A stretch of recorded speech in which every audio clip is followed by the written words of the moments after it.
Me kërkesë të prokurorisë e aprovim të gjykatës, është marrë vendimi që të kontrollohen kompjuteret dhe ai që ka përdorur për procedura ish presidenti Hashim Thaçi në qendrën e paraburgimit. Të gjithë kompjuterat që Thaçi i ka përdorur në Hag janë nështruar një analize forenzike nga hetues të jashtëm.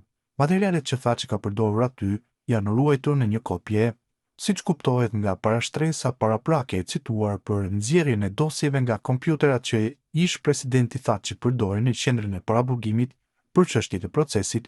Gjyqtarja Maselot ka urdhëruar të angazhohet një ekspert i jashtëm.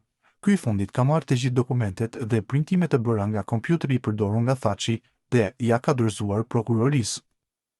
Dëshmitari Christopher Hill, gjatë dëshmisë së tij në Hag, pohoi se hera e parë që e kishte takuar Jakub Krasniqin ishte në Dragobil, e që takimi ishte organizuar nga përfaqësuesit e KDO-mit.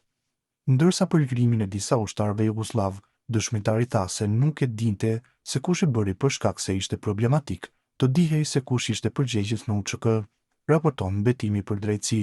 Kjo ka qenë një problematikë e vazhdueshme në UÇK sepse ne nuk e dinim se kush ishte përgjegjësi atje, tha Hill.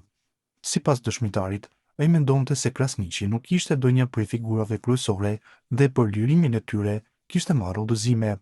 Po, këto janë mendime të pabazuara, por në mungesë të informacioneve të tjera, atëherë po, tha Hill. Avokati Aiden Ellis më pas e pyeti dëshmitarin se ai ishte përshtypja e tij se Krasniqi nuk ishte ndonjë person i rëndësishëm në UÇK. Po, kjo ishte përshtypja ime, tha ndër të tjera Hill. Ministri i Financave dhe antari i lëvizjes vetëvendosje Kuran Morati ka reaguar ashpër ndaj deklaratave të Partisë Demokratike të Kosovës lidhur me procesin zgjedhor në Mitrovic dhe akuzat për manipulim të votave. Në reagimin e tij, Morati thekson se Kosova tashmë njihet për zgjedhje të lira dhe të ndershme, një merit kjo që sipas tij takon lëvizjes vetëvendosje. Morati kujton se para se vetëvendosjet të hyte në garat zgjedhore, procesi në Kosovë nuk ishte gjithmonë i pastër, duke përmendur raste të vjedhjeve të votave dhe shifra të dyshimta të pjesëmarrjes në vend votime, veçanërisht në bastionet e PDK-s. Ai cilëson akuzën e sotme të PDK-s për manipulim zgjedhor si një rrëfim për mëkatin e tyre, duke e krahasuar me rrëfimin e një mëkatari për veprimet e tij. Në vijim postimi i tij plot, tash sa vite Kosova shquhet për zgjedhje të lira që zhvillohen pa probleme të theksuara dhe që për këtë merr edhe lëvdata nga ndërkombëtarët. Një merit e madhe për këtë i shkon pikërisht lëvizjes vetëvendosje me komisionerët dhe vëzhguesit e saj të cilët ndër vite kanë mbrojtur votat dhe integritetin e zgjedhjeve qoftë edhe me trupat e tyre. Këtë merit tashmë na e kanë pranuar publikisht edhe kundërshtarët tanë politik.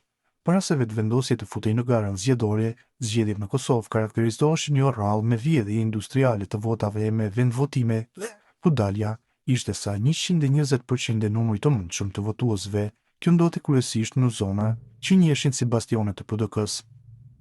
Prandaj, kur pikërisht PDK-ja tash vërtet kapeni hajdutin, kjo akuzë në fakt është rrëfim për mëkatin e tyre, njësoj sikurse mëkatarët që rrëfehen për mëkatet që kanë bërë. Partia që do të hyjë në histori se i nxorri simpatizantët e saj në shesh për të festuar humbjen, jo një herë por dy herë brenda një muaji, tash po kërkon shfaqësim për dështim turp.